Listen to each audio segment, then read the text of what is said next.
દિલીપભાઈ નમસ્કાર, આપનું સ્વાગત છે.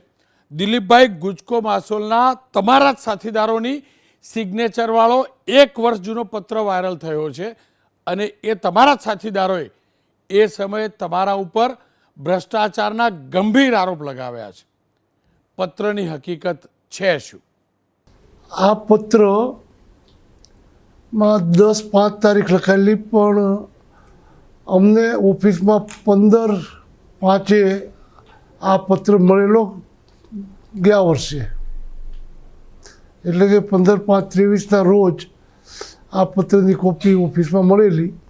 આજે બરાબર 1 વર્ષ થાય છે. 1 વર્ષ પછી આ પત્ર લીક કરવાનું કારણ શું અને કોણે કર્યું એ પણ મીડિયા સમક્ષ આવે તો ઘણી સ્પષ્ટતાઓ થઈ જશે. પરંતુ પત્રના આક્ષેપો સદંતર ઉપજાવી કાઢેલા, જૂઠા, વિકાસને ભ્રષ્ટાચારના રફમાં ખપાવીને કરેલા કામો અને 15/5 પત્ર મળ્યા પછી તારીખ લખેલી હતી. મળ્યો તો મોડો. લગભગ જો સાચી દિશામાં તપાસ કરવા માટે ઈરાદો હોત તો સરકારમાં મોકલીને આની ઇન્ક્વાયરી કરાવવી જોઈએ. એના બદલે પક્ષ સહિત અનેક જગ્યાએ, પ્રેસ સહિત અનેક જગ્યાએ જે તે સમયે મોકલેલા, અને ત્યારે પણ અખબારોમાં મારા વિરુદ્ધ આટલી સહીઓ થઈ, આજે આટલી થઈ. રોજ સહીઓ વધે એમ રોજ સમાચારો પ્રગટ થતા હતા નિયમિત રૂપે. આ કોણ ચલાવી રહ્યું હતું, કેવી રીતે ચલાવી રહ્યું હતું, શા માટે ચલાવતા હતા, એના ઈરાદા શું હતા, એ અંગે 1 વર્ષ પછી મને કેવું ઉચિત લાગતું નથી. પણ એ વખતે મેં CR પાટીલને સુરતમાં અન્ય કાર્યક્રમો ગયા અને ફોન કર્યો, એને ઓફિસે મળવા ગયો. ત્યારે મેં એને એવું કીધેલું કે આ સહીઓ તમારી સૂચનાથી તમે કરાવો છો એવી માહિતી મને મળી છે કે ના, આ વાત ખોટી છે. એટલે મેં એક નામ દીધું, આ ભાઈને મળ્યા ને એને નામ દીધું કે સારું, હું આને વાત કરી લઉં છું. અને પછીના દિવસોમાં અમારું બોર્ડ આ મળ્યું અને બોર્ડમાં તમામ આક્ષેપોની ચર્ચા થઈ. ત્યારે મને ખબર નહોતી કે 1 વર્ષ બાદ મારે આની ચર્ચા કરવી પડશે. આ મારી ઠરાવ બુક, ઠરાવ નંબર 10માં બધી ચર્ચાઓના અંતે મારામાં વિશ્વાસ વ્યક્ત સર્વાનુમતે કરવામાં આવ્યો. આ બધા આક્ષેપોને ખારિજ કરવામાં આવ્યા. એક પણ આ આક્ષેપ સ્વીકારવામાં ન આવ્યો. અને જે તે સમયે છતાં પણ મેં ઇન્ક્વાયરી સોંપી હતી કે આમાં સત્ય શું છે. અને બોર્ડમાં ચર્ચાના અંતે મારે આ સંસ્થા જે રીતે પ્રગતિ કરે છે અને પ્રગતિનો અહેવાલ ટૂંકામાં થોડો આપું તો, જે દિવસે ગુજકો માસોલ મેં સંભાળ્યું 16-17માં, આ સંસ્થાનું ટર્નઓવર હતું 1626.94 કરોડ રૂપિયાનું. દિલીપભાઈ, એ તમારા સાથીદારોએ પછી જે સ્ટેન્ડ બદલ્યું હોય, લેખિતમાં પત્ર તો આપેલો ને કે ભ્રષ્ટાચાર કર્યો છે. પછી જે થયું એ પણ એ તમારા જ સાથીદાર છે. તમે એમને તમારાથી દૂર નથી કર્યા, એમને તમને દૂર નથી કર્યા. એનો મતલબ ક્યાંક તો કુલડીમાં ગોળ ભગાયો છે ને, કંઈક તો ખોટું થયું છે ને. અથવા ભ્રષ્ટાચાર થયો છે, અથવા તો ભ્રષ્ટાચાર નહોતો થયો અને તમારી ઉપર ખોટા આરોપ લાગ્યા અને પછી ત્યાં સમાધાન થઈ ગયું. તે દિવસે ખોટા નહોતા ને આજે ખોટા નહોતા.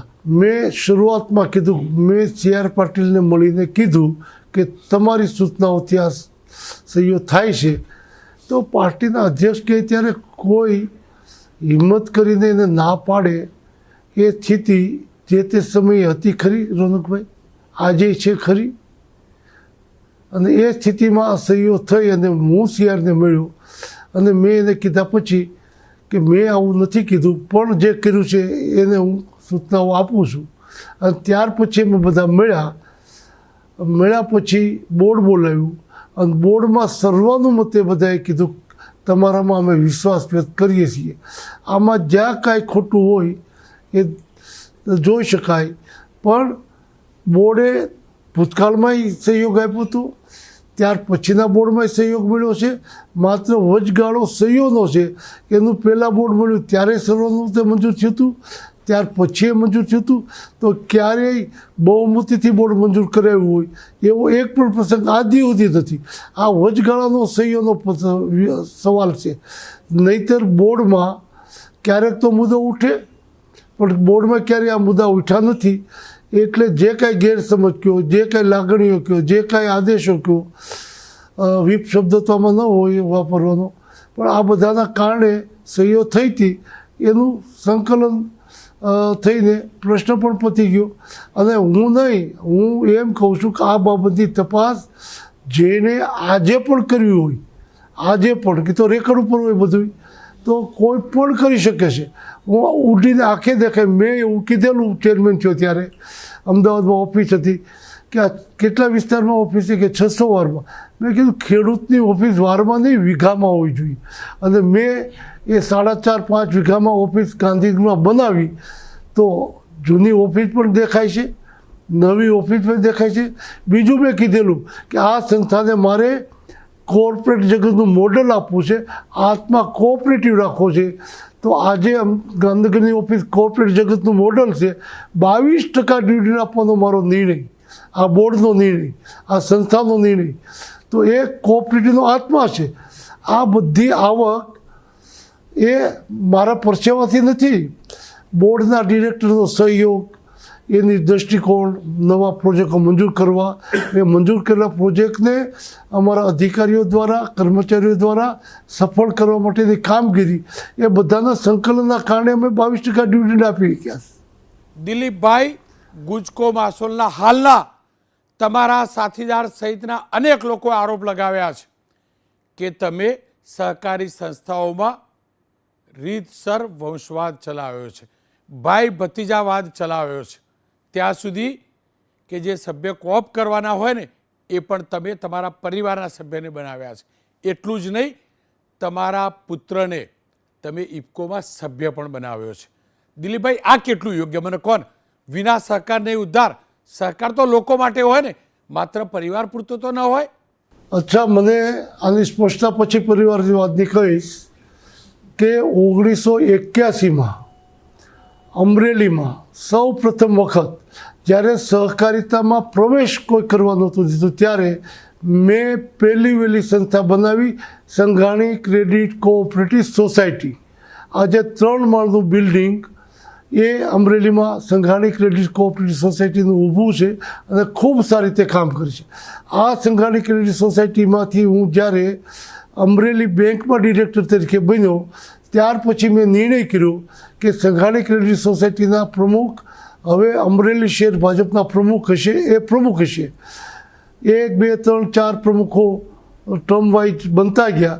અમારા એક પ્રમુખ સ્વર્ગસ્થ મનોજભાઈ એ નગરપાલિકાના પ્રમુખના ભાજપના પ્રમુખ હતા અને કોંગ્રેસમાં જતા રહ્યા. ત્યાર પછી અમે નિર્ણય કર્યો, સમજાવીને એનું રાજીનામું લીધું અને બાકીના પોલિટિકલી આખી સંસ્થાઓ સામે જતી ન રહે એ રીતે બનાવું. તો આનો સ્થાપક પ્રમુખ હું હતો. એવી રીતે મનીષ સંઘાણી મારો પુત્ર, એણે સરદાર પટેલ ક્રેડિટ સોસાયટી બનાવી. તો આ ગુજરાતમાં, દેશમાં નવી સંસ્થા બનાવવાના તમામને અધિકાર છે. તો એણે એની અલગ બનાવી, એના અલગ ગ્રુપમાં કામ કરીશ. મુકેશભાઈ સંઘાણી મારો નાનો ભાઈ છે, એને સારી ક્રેડિટ સોસાયટી બનાવી, એ અલગ એનું ગ્રુપ છે, એ અલગ બનાવી છે, નવી જ બનાવી છે. મારા મિસિસ ગીતાબેન સંઘાણી, એણે ગુજરાત મહિલા ક્રેડિટ સોસાયટીના જે પ્રમુખ છે, પણ શરૂઆતમાં અમરેલી મહિલા ક્રેડિટ સોસાયટી બનાવી. અને એ સોસાયટીના આધારે જ્યારે એનો વિકાસ કરવો હતો તો રાજ્ય સરકારની મંજૂરી લઈને ગુજરાત મહિલા ક્રેડિટ સોસાયટી બની. એના એ ચેરપર્સન છે. આજ 15,000 એના સભ્યો છે. મારી સંસ્થાના સભ્યો અલગ છે, એની સંસ્થાના સભ્યો અલગ છે. મારા ભાભી નર્મદા ક્રેડિટ સોસાયટી બનાવી, એ અલગ સંસ્થા છે. તો મારા પરિવારમાંથી નવી સંસ્થા બનાવીને અલગ સભ્યોથી નવો સમૂહ કરીને સમાજની સેવા કરે, એટલે હું એવું માનું છું. એટલું જ નહીં, મારો નાનો ભાઈ મુકેશભાઈ, એમને તપોવન અત્યારે જે અમરેલીમાં બનાવ્યું છે, મોરારી બાપુના હસ્તે ગયા વર્ષે ખાતમુહૂર્ત કર્યું. રમેશભાઈ ઓઝા એ ઓનલાઈન કર્યું. આ વખતે મોરારી બાપુ એનું ઉદ્ઘાટન લોકાર્પણ કર્યું. રમેશભાઈ ઓઝા ત્યાં આવ્યા. ત્યાં દાખલ થનાર મેં વૃદ્ધ નથી કહેતા, વૃદ્ધાશ્રમ નથી કહેતા, તપોવનમાં જે કોઈ આવે એ તપસ્વી તરીકે એની સેવા કરીએ. અને આ તપસ્વી તરીકે સેવા કરીને એક પણ રૂપિયો જે દાખલ થાય છે એની પાસેથી લેવામાં આવતો નથી. એ મારો નાનો ભાઈ સેવા કરે છે. અને એ પરિવાર વાત કહેતા હોય તો મને એનું ગૌરવ છે કે મારા પરિવારમાંથી મારા ભાઈઓ દીકરાઓ સ્વતંત્ર રીતે પોતાની રીતે પોતાની શક્તિથી અલગ સંસ્થા બનાવીને સેવા કરી રહ્યા છે. જેણે કોઈ દિવસ કોઈ સોસાયટી બનાવી નથી, કોઈ સંસ્થામાં દાખલ થઈને સફળતા અપાવી નથી. એવા લોકો મારા ઉપર આક્ષેપ કરતા હોય તો એની મને કોઈ દરકાર નથી. અમારી સેવાઓ ચાલુ રહેવાની છે. મેં ગઈકાલે જાહેરાત કરી છે. ગઈકાલે દિલીપભાઈ, તમારા જ પરિવારમાંથી કોઈને કોપ કરીને સભ્ય બનાવડાવ્યા, એ આરોપ સાચો? એ વાત સાચી?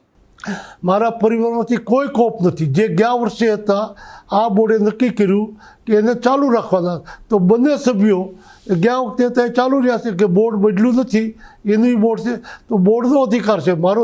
જે દેશના અલગ અલગ રાજ્યોમાંથી અલગ અલગ પક્ષના અલગ અલગ જ્ઞાતિના લોકો જે બોર્ડમાં હોય છે એ કોઈ એક ઘરમાંથી નથી. દેશના અલગ અલગ રાજ્યમાંથી અલગ અલગ પક્ષના અલગ અલગ જ્ઞાતિના લોકો જે બોર્ડમાં બેસે છે એ નિર્ણય કરે છે. અને એ નિર્ણય ગયા વર્ષે બોર્ડમાં જે હતા એને જ ચાલુ રાખવા એવો નિર્ણય બોર્ડે કર્યો છે. મને તો બોર્ડ જે કરે એનું અમલીકરણ એમડીએ કરવાનું હોય છે. તો એમાં જેની ઈચ્છા હોય અને ના વ્યક્તા હોય એ આવા આક્ષેપો કરે. એવા આક્ષેપોથી ડરીને ચાલુ એવો નથી હું. દિલીપભાઈ, તમે ગુજકો માસોલમાં ચેરમેન બન્યા, એ પણ તો પક્ષના મેન્ડેટ ઉપર બન્યા છો ને? અને ગુજકો માસોલમાં ચેરમેન બન્યા અને ગુજકો માસોલના બોર્ડે તમારું નામ મોકલ્યું એટલે તમે ઇફકોમાં બન્યા ને ડિરેક્ટર. તો પછી તમને ત્યારે મેન્ડેટ સારો લાગતો હતો અને હવે તમને મેન્ડેટ સારો ન લાગે, મેન્ડેટ પ્રથા સારી ન લાગે, આ કેટલું યોગ્ય? મને ત્યારે કંઈ સવાલ નથી, આજે સવાલ નથી. માન્ય અમિતભાઈ શાહને મેં પૂછેલું જે તે સમયે કે આ જવાબદારી સંભાળવી કે કેમ. અમિતભાઈએ દેશભરની જવાબદારી જઈને કીધું એ કરતાં વધારે નહીં, કે ભાઈ અત્યારે રાષ્ટ્રીય કક્ષાએ જે સ્થિતિ છે આ તમારે જ જવાબદારી સંભાળવી પડે. અને અમિતભાઈએ સૂચનાઓ આપી હતી, મેન્ડેટ નહોતો આપ્યો કે આ દિલીપભાઈને જવાબદારી સંભાળવાની છે. કારણ કે મેં સામેથી પૂછવા ગયો હતો કે મારી પાસે એટલી બધી જવાબદારીઓ છે કે હું એ છોડી દઉં. મારી તો પાર્ટીના કાર્યકર્તા તરીકે પાર્ટી જે કહે એ કામ કરવાની તૈયારી છે. અને મેન્ડેટ આપવાનો સવાલ હોય તો ઇફકો છે એ રાષ્ટ્રીય આંતરરાષ્ટ્રીય સંસ્થા છે. એ કેન્દ્ર સરકાર નક્કી કરે, રાજ્યમાંથી કરે કે કેમ એ બીજો પ્રશ્ન આવે. આમ છતાંય કેન્દ્રના સલાહથી આપતા હોય તો પાલન કરવાનો મને કોઈ સવાલ નથી. તો મને ઇફકોના ડિરેક્ટરની ચૂંટણીમાં આજે પણ કહું છું, CR પાટીલ કે પક્ષના કોઈ સંગઠનના પદાધિકારી કે બીજા કોઈએ એવું કીધું નથી કે તમારે બિપિનભાઈને મદદ કરવાની છે. તો મારા માટે લાગુ પડતું જ નથી. એને જે, કારણ કે હું એ વિભાગનો મતદાર નથી, એ મારો વિભાગ અલગ છે જ્યાં હું બિનહરીફ ચૂંટાણો છું. લડાઈ તો બિપિનભાઈની અને જયેશભાઈની હતી. એટલે મેન્ડેટનો સવાલ પાળવું ન પાળવું એક અલગ વિષય છે, આપવો ન આપવો એ વિષય અલગ છે. દિલીપભાઈ, આરોપ તો એ પણ છે કે તમે તમારું વજન વધારવા ઇફકોની અંદર જે લોકલ મંડળીઓને શેર આપવાના હોય છે ને એ પણ ભેદભાવ કરીને આપ્યા છે ને એવી ગોઠવણ કરી કે જેના કારણે તમારા સમર્થક સભ્યોને શેર મળે અને તમે ઈચ્છો એના માટે મતદાન કરી શકે. આવો આરોપ લાગી રહ્યો છે દિલીપભાઈ. આ વાત કરનાર એકદમ બોગસ સમાચાર આપે છે આપને. એટલા માટે કે ઇફકોમાં ભૂતકાળમાં ગુજરાતના સભ્યો ઓછા થતા. મેં આવ્યા પછી એક પણ અરજી નામંજૂર ન થાય એવા પ્રયાસો કર્યા. છેલ્લા વખતે છેલ્લે જે અપાણા શેર એમાં મર્યાદિત શેર હતા. બોર્ડમાં ખૂબ ચર્ચાઓ થઈ કોને આપવા, કે અનેક ઘણું ભરણું આવશે. તો ચર્ચામાં એવું નક્કી થયું કે વહેલા તે પહેલાં તો પણ કીધું કે અત્યારે બોર્ડમાં બેઠા છે એ જ લઈ લેશે, બાકીનો વારો નહીં આવે. પછી નક્કી ઓપન કરો અને પોલિસી એવી નક્કી થઈ કે જે રાજ્યમાં વધુ ખાતર વેચાતું હોય, ટોટલ ખાતર કેટલું વેચાણું, કે કુલ કેટલા શેર આપવાના છે, એની ટકાવારી પ્રમાણે જે તે રાજ્યને વહેલા તે પહેલાં ધોરણે આપવા. તો જે રાજ્યમાં, કારણ કે જેટલા શેર આપવાના હતા એ કરતાં ડબલ ભરણું તો ખાલી ગુજરાત એકમાંથી આવ્યું હતું, બીજા રાજ્યનું તો ખરું જ. એટલે ગુજરાતમાંથી જે ટકાવારી પ્રમાણે નક્કી થયું હતું, આજે પણ કોષ્ટ ગણી લઈ જે ગણવું હોય એને, પક્ષાપક્ષી સિવાય મારી ખુદની મંડળી જો એવું ગણતા હોય તો અમરેલીમાં માળીલા સેવા સહકારી મંડળીમાંથી મોટો થઈને જે નીકળ્યો છું એ મંડળીને પણ શેર મળ્યા નથી. બીજી અમરેલીની જ કેટલી મંડળીને મળ્યા નથી. જો પક્ષપાત હોય તો અમરેલીની બધી મંડળીને તો મળે ને, એને પણ મળ્યા નથી. પોલિસીમાં જે આવતા હતા એને મળ્યા, પોલિસીમાં નહોતા એને નહોતા મળ્યા. પણ જેને આંગણું વાંકું જ જોવું છે એને શું કહેવું? દિલીપભાઈ, તમે જેમના ઉપર આરોપ લગાવી રહ્યા છો એ પણ ભાજપવાળા, તમારી ઉપર જે આરોપ લગાવે છે એ પણ ભાજપવાળા. ઇફકોની ચૂંટણી સામસામે લડ્યા એ બિપિન ગોતા અને રાદડિયા બંને ભાજપના. એનો મતલબ ભાજપ વર્સિસ ભાજપ સહકારી ક્ષેત્રમાં ચાલી રહ્યું છે. તમારી ઉપર જે આરોપ લાગે છે એ પણ ભાજપવાળા લગાવે છે, તમને જેના ઉપર તમે આરોપ લગાવો છો એ પણ ભાજપના લોકો છે.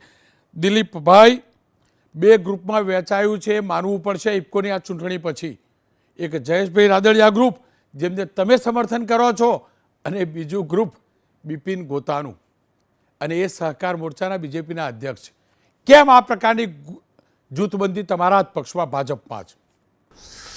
જેમણે સહકારી પ્રવૃત્તિ કેવી રીતે ચલાવવી, મેં તો પ્રાઇમરી સોસાયટીની સ્થાપના કરી છે 1981માં.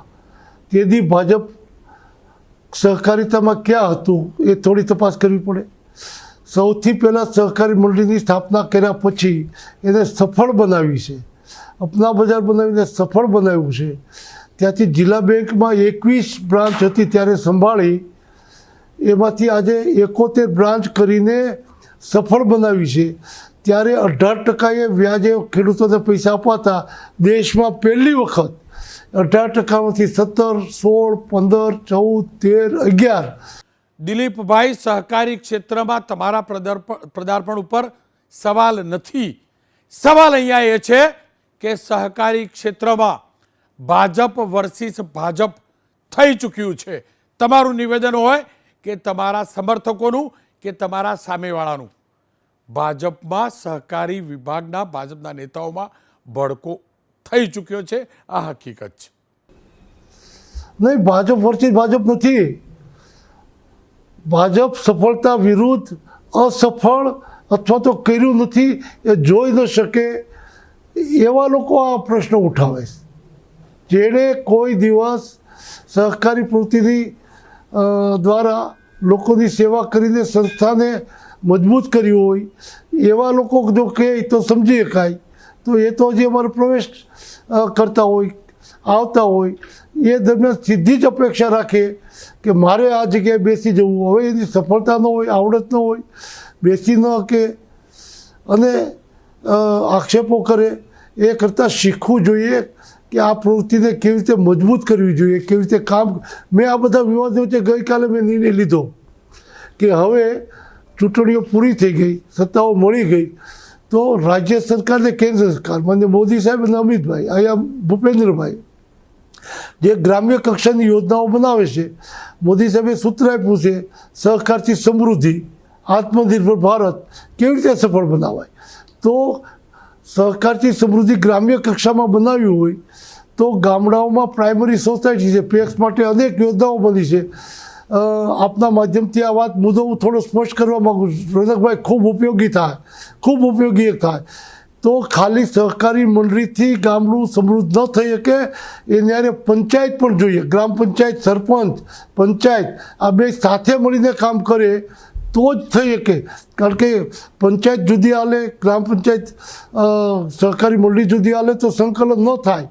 અને એટલા માટે આ સંકલન કરવા માટે મેં એક સંસ્થા બનાવી છે, કૃષિ અને ગ્રામ વિકાસ પરિષદ, cooperative four agriculture and rural development, હું આના માધ્યમથી સમગ્ર ગુજરાતમાં અમરેલીથી શરૂ કરીશ.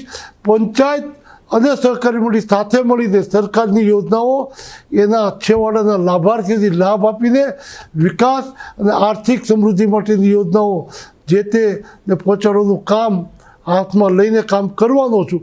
હવે કાલ સવારે પ્રવૃત્તિ મજબૂત થાય અને પછી કોઈ કહેવામાં આવે કે હવે તમારે આમ જ કરવું, આ વિચારો જે ક્રેડિટ કાર્ડ, કિસાન ક્રેડિટ કાર્ડ સૌથી પહેલાં દેશમાં અમરેલી બેન્કે અમલીકરણ કર્યું, પછી દેશમાં એવું 5 વર્ષ છે. આવી અનેક યોજનાઓ સૌથી પહેલાં અમરેલીમાં શરૂ થાય પછી દેશમાં જાય. દિલીપભાઈ, હું આપના પદ અને કદ આ બંનેમાંથી એક પણ ઉપર સવાલ નથી ઉઠાવતો, પરંતુ એ તો હકીકત છે ને, ભાજપના જ નેતા જયેશ રાદડિયાએ ભાજપના જ સહકાર મોરચાના અધ્યક્ષ બિપિનભાઈ પટેલ એટલે કે બિપિન ગોતાને હરાવ્યા. એનો મતલબ મતદાતા એ ડિરેક્ટરની ચૂંટણીમાં મહદઅંશે ભાજપવાળા હતા, એમને 2 અલગ અલગ માટે મતદાન કર્યું, નિવેદનો પણ અલગ અલગ આવ્યા. એનો મતલબ શું તમે એમ કહેવા માગો છો કે બિપિન ગોતા હાર્યા, એમને હરાયા ગણાય અને એટલે જ ભાજપમાં બી ફાટા પડ્યા છે? બિપિન ગોતાનું નામ આપણે લીધું છે તો હું પૂછું, એને કઈ કોઓપરેટિવ સોસાયટી બનાવી? ગુસ્કો મસલ તો અલગ છે, અહીંયા આવ્યા, પણ કઈ પ્રાઇમરી સોસાયટીને મજબૂત કરવા માટે કામ કર્યું એક બતાવે. કોઈકની સોસાયટીમાં સભ્ય થઈને આવવું અને ચૂંટણી લડવી અને વાંધા વચકા ઉઠાવવા, એ કામ તો મારું નથી કે એમાં વિવાદ કરવો. પરંતુ મોટાભાઈ, એ પણ તો તમારા પક્ષના સહકાર મોરચાના અધ્યક્ષ છે ને, એ પણ તો ભારતીય જનતા પક્ષના જ નેતા છે. પક્ષના અધ્યક્ષ બનાવી દેવાથી કંઈક સહકારિતાનો, મેં એકાદ વાર કીધેલું, પદ અને કદ. કેટલીક વખત પદના આધારે પોતાનું કદ મોટું કરવા પ્રયત્ન કરતા હોય છે અને કેટલાકનું કદ હોય છે, પદ હોય કે ન હોય. ઈશ્વરે મને જન્મથી કદ આપ્યું છે, મારી પાસે પદ હોય કે ન હોય, હું પરિસ્થિતિમાંથી પેદા કરીને, જેમ કૃષિ અને ગ્રામ વિકાસની નવો વિચાર મૂક્યો છે, દેશમાં પહેલી વખત મૂકું છું, એના માધ્યમથી આવતા દિવસોમાં દેશમાં સ્વીકારવું પડશે. ગામડાનું ઉત્થાન કરવું હોય તો સહકારી પ્રવૃત્તિને પંચાયતને સાથે રાખીને એ દિશામાં કામ કરવું પડે. એ મારો પહેલો વિચાર. આવતા દિવસોમાં એ મુદ્દા ઉપર સ્વતંત્ર રીતે કામ કરીને હું કામ કરીશ. મને પદ કોઈ આપે કે ના આપે, ઈશ્વરે કદ આપ્યું છે, વિચાર આપ્યો છે, બુદ્ધિ આપી છે, એના દ્વારા સંગઠનથી હું આગળ વધીશ. દિલીપભાઈ, આપના જન્મદિવસે જે કાર્યક્રમ યોજાયો અને એમાં જે પ્રકારના ભાષણ થયા, એમાં એ રીતે કહેવાયું કે જયેશભાઈ રાદડિયા વટથી જીત્યા, વટથી. તો જયેશભાઈ રાદડિયાએ વટથી હરાવ્યા કોને? એ ભાજપના નેતાને જ હરાવ્યા ને. આ વટ શબ્દ વટથી બોલવામાં આવે છે, એ જ બતાવે છે દિલીપભાઈ, એ જ બતાવે છે કે તમે જાણો છો તમારા જે મંચ ઉપર એ થયું કે ભાજપ કેવી રીતે 2 ભાગમાં વહેંચાયું છે, કેવી આગ લાગી છે અને કેવા વટથી 2 ભાગ પાડવામાં આવી રહ્યા છે, 2 ફાટા ભાજપમાં પાડવામાં આવ્યા છે. હું એક આપને વાત કરું, ગયા વર્ષે, અને એક ગેરસમજણો કેટલીક ઊભી થાય છે શક્તિ પ્રદર્શનની, એટલે ગયા વર્ષે 12/5ના રોજ, 23ના રોજ લીલિયામાં આ ભાવેશભાઈ રાદડિયાએ મારા જન્મદિવસ નિમિત્તે કાર્યક્રમ રાખ્યો હતો. શરૂઆતમાં તો મારો સમય એ બિલ્ડિંગના ઉદ્ઘાટન માટે, મારું નામ એ બિલ્ડિંગ સાથે જોડ્યું હતું એટલે રાખ્યો હતો. ખૂબ મોટો કાર્યક્રમ, ખૂબ મોટો. આ ગઈકાલે આ કાર્યક્રમ 2 દિવસ પહેલાં કર્યો, એનો 10મા ભાગનો કાર્યક્રમ હતો. એવડો મોટો કાર્યક્રમ જન્મદિવસનો એને રાખ્યો હતો અને એમાં આથી પણ વધારે નેતાઓ હાજર હતા. આમાં ડૉક્ટર કાનાબાર જોડાણા એમને, અને નાગરિક અભિવાદન સમિતિ બનાવીને આ કાર્યક્રમ રાખ્યો. કાર્યક્રમો 2 થયા. હું ચેરમેન તરીકે આવ્યો તો ભારતીય જનતા પાર્ટી તરફથી ભારતીય જનતા પાર્ટીના કાર્યાલય ઉપર મંડપ નાખીને, મંડપ બનાવીને, સ્ટેજ બનાવીને મારા સ્વાગતનો કાર્યક્રમ હતો.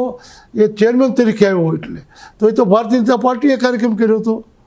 જ્યારે બીજો કાર્યક્રમ નાગરિક અભિવાદનનો હતો, એ 1 વર્ષ પહેલાં ભાવેશભાઈએ જાહેરાત કરી હતી. હું દર 12 તારીખે આખું વર્ષ લીલિયામાં કાર્યક્રમ કરી અને આખું વર્ષ લીલિયામાં કાર્યક્રમો ખૂબ સારા કર્યા અને એનો પૂર્ણાહુતિ કાર્યક્રમ કરી. તો એક વર્ષ પહેલાં ખબર નહોતી કે આ પૂર્ણાહુતિના કાર્યક્રમમાં મેં પણ કોઈને બોલાવ્યા નથી, મેં કોઈને આમંત્રણ આપ્યું નથી.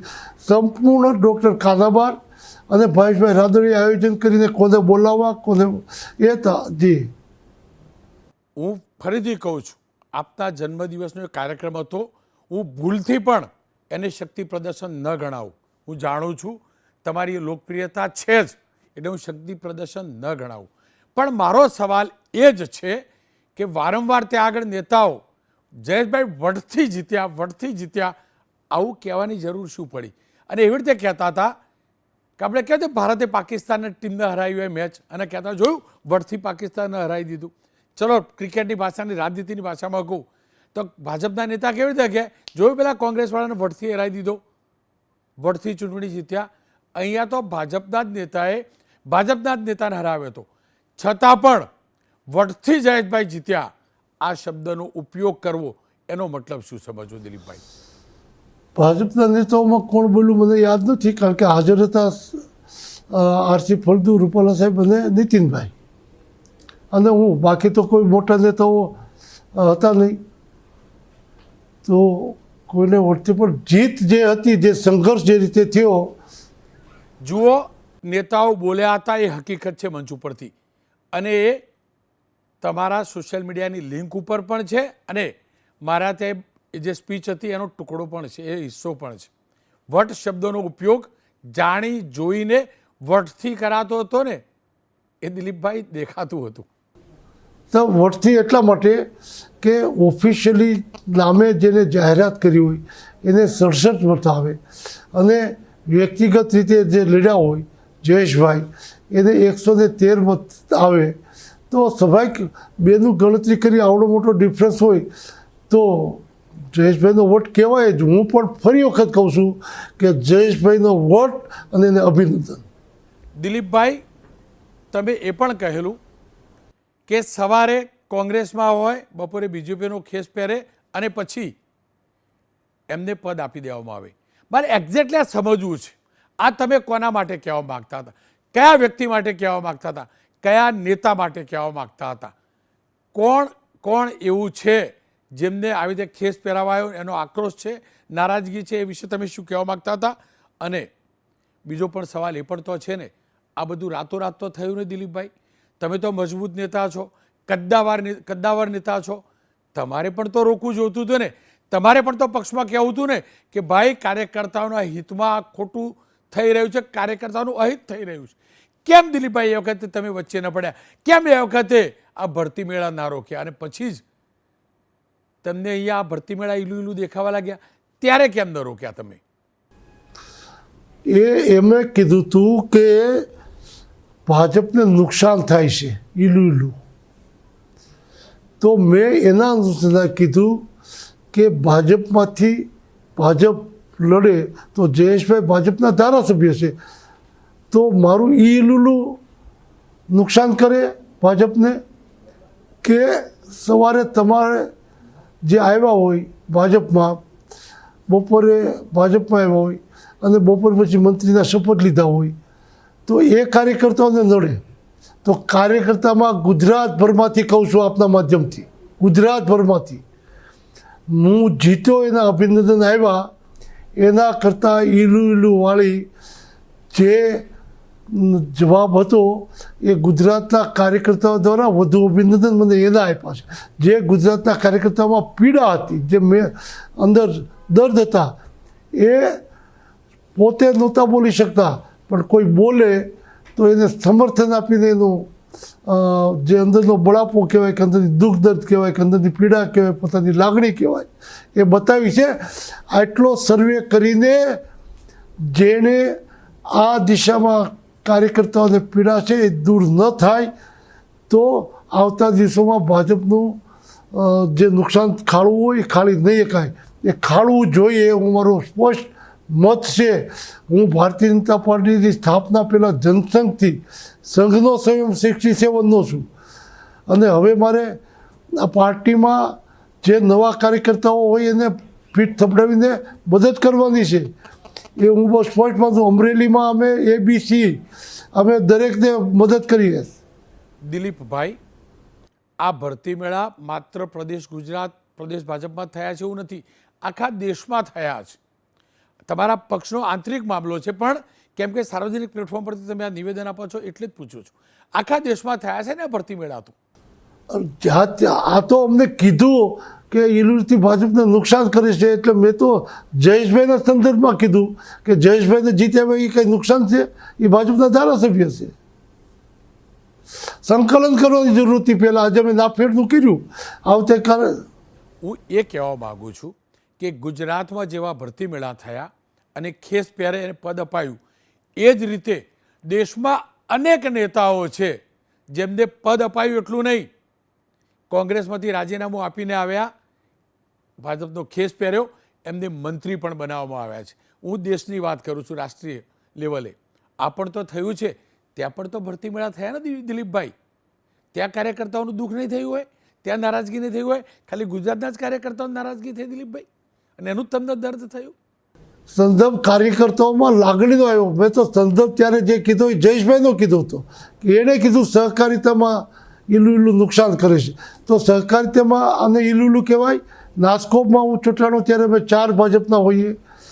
નાફેડમાં હું ચૂંટાણો ત્યારે અમે 6 ભાજપના હોઈએ આખા દેશમાંથી. ઇફકોમાં ચૂંટાણો ત્યારે 2 જ ભાજપના હતા પહેલી વખત, હવે થોડી સંખ્યા વધી. NCIમાં ચૂંટાણો ત્યારે અમે 6 જણા આખા દેશમાંથી હોઈએ. તો ત્યાં પક્ષના કોઈ હતા જ નહીં, બાકીના પક્ષના હતા, બીજા રાજ્યોના હતા. અને સહકારિતાના કારણે નુકસાન થાય ભાજપનું એમ કે આ બધી જ જગ્યાઓ પર દેશની સર્વોચ્ચ સંસ્થાઓ પર ભાજપની સંખ્યા નહોતી, ત્યાં હું જીત્યો અને ભાજપને નુકસાન થાય, એવા વાક્યો જે CR પાટીલ સાહેબે કીધા એના કારણે એનો જવાબ આપતો હતો. ભાઈ, દરેક જગ્યાએ સ્થિતિમાં એક સરખું માપદંડ ન હોય. જે પોલિટિક્સમાં જ્યાં જીતે એવું લાગતું હોય તો પાર્ટી નિર્ણય કરે, પણ દરેક જગ્યાએ સરખું માપદંડ કહીને એને જે ટકોર કરી. મારે અમરેલીમાં ચૂંટણી સભામાં આવ્યા હતા અને ચૂંટણી સભા ભાજપની ચાલુ હતી. મંચ ઉપરથી ભાજપને મદદ કરવામાં બધા ભાષણો હાલતા હતા. એવા ભાષણમાં પાટીલ સાહેબ એમ કે અહીંયા બધું ઈલું ચાલે છે, બોલો. મારે ચાલુ સભાએ મિટિંગમાં કહેવું પડ્યું ભાઈ આવું ઈલું નથી ચાલતું. હું વિશેષ કહીએ કહું તો ભાજપને નુકસાન જાય. ભાજપને નુકસાન જાય એવું ઈચ્છતો નહોતો ચાલુ ચૂંટણી દરમિયાન. ગુજરાતની ચૂંટણી પતે એટલે હું એનો ચોક્કસ જવાબ મનમાં ઠાકીને બેઠો હતો અને એને ફરી વખત એ ભૂલ કરી. ઇફકોમાં જયેશભાઈ જીત્યા ત્યારે ઈલું ચાલે છે. અને આવું સહકારિતાને બદનામ કરવા માટે, કિસાનોના સાધનોને બૂઠું કરવા માટે કોઈ પણ કાંઈ કરશે તો હું સહકારિતાને બચાવવા માટે ખેડૂતોના હિતમાં જે કાંઈ કરવું પડશે એમાં ક્યારેય પાછી પાની નહીં કરું. દિલીપભાઈ, એક અંતિમ સવાલ. લોકસભાની ચૂંટણીમાં અમરેલીમાં શું થયું? શું અમરેલીની અંદર ભારતીય જનતા પક્ષના ઉમેદવાર ભરતભાઈ સુતરિયા એમને હરાવવાનો પ્રયાસ ભાજપના જ નેતાઓએ નથી કર્યો? કાર્યકર્તાઓ નારાજ છે એવા હવે નિવેદનો આવે છે ભાજપના જ નેતાઓને. આ કેટલું યોગ્ય? આ પણ તો થયું છે ને ત્યાં તમારા ત્યાં? સામાન્ય રીતે જે અભ્યાસની વાતો ચાલી એ અભ્યાસ બંનેને ઉમેદવારો સરખાવે તો સ્વાભાવિક ભાજપના ઉમેદવાર 10 પાસ હતા, સામેના ઉમેદવાર વધુ બોલેલા હતા. એનો પ્રચાર શરૂઆતમાં સોશિયલ મીડિયાથી વધુ થયો અને કેટલાક ભાજપના કાર્યકર્તાઓ પણ લડવા જે ઈચ્છતા હતા એમના મનમાં પણ હતું કે સારા અભ્યાસી ઉમેદવાર હોત તો સારું હતું. એમણે શરૂઆતમાં નિષ્ક્રિયતા રાખી. અમારા પ્રયાસો હતા કે પાર્ટીએ જે નિર્ણય લીધો હોય, પણ હવે નરેન્દ્રભાઈને ધ્યાનમાં રાખીને આપણે એને જીતવા જોઈએ. કોઈ પણ જીતે, ભણેલો કે ગણેલો, પણ નરેન્દ્રભાઈની તરફદારીમાં રહે આ ઉમેદવાર. એટલે આપણા માટે નરેન્દ્રભાઈને ધ્યાનમાં રાખીને આ ઉમેદવાર જીતાડવા જોઈએ.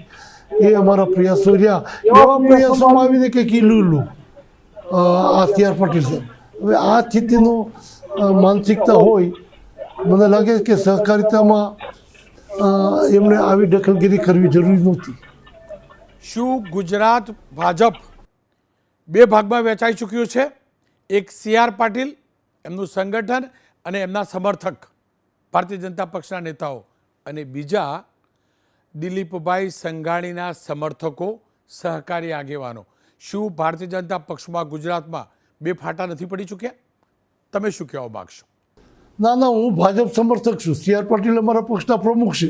પાર્ટી લેવલે કોઈ પણ નિર્ણયો કરશે, ખેડૂતને નુકસાનકારક ન હોય, સહકારિતાને અવરોધક ન હોય, તો હું એને સમર્પિત છું અને એને મદદરૂપ જે કે એ કામ કરવા માટે બંધાયેલો છું. પણ ખેડૂતનો દીકરો છું, સહકારિતાનો કાર્યકર્તા છું, એને નુકસાન કરતા કોઈ નિર્ણય છે તો હું સહકારી પ્રવૃત્તિને ખેડૂતોના હિતના જે કાંઈ કામગીરી છે એની તરફદારીમાં અડગ ઊભો રહેવાનો છું. શું સહકારી ક્ષેત્રમાં આ મેન્ડેટ પ્રથા યથાવત રહેવી જોઈએ કે નહીં? એ પાર્ટીએ નિર્ણય કરવાનો છે, એમાં અમારો વિષય નથી.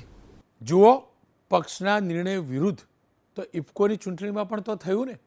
તમે કહો છો કે રાષ્ટ્રીય સંસ્થા છે, પણ મતદાતા તો ગુજરાતના હતા બધા. ડિરેક્ટર પણ તો ગુજરાતના 2 ઉમેદવાર પણ એ હતા. હું એટલે જ સ્પષ્ટતા કરવા ઈચ્છું છું, દિલીપભાઈ સંઘાણી શું માને છે? મેન્ડેટ પ્રથા યોગ્ય છે? શું મેન્ડેટ પ્રથા યથાવત રહેવી જોઈએ? પાર્ટીની મિટિંગમાં ચર્ચા કરશે, મને બોલાવશે તો મારો અભિપ્રાય આપીશું.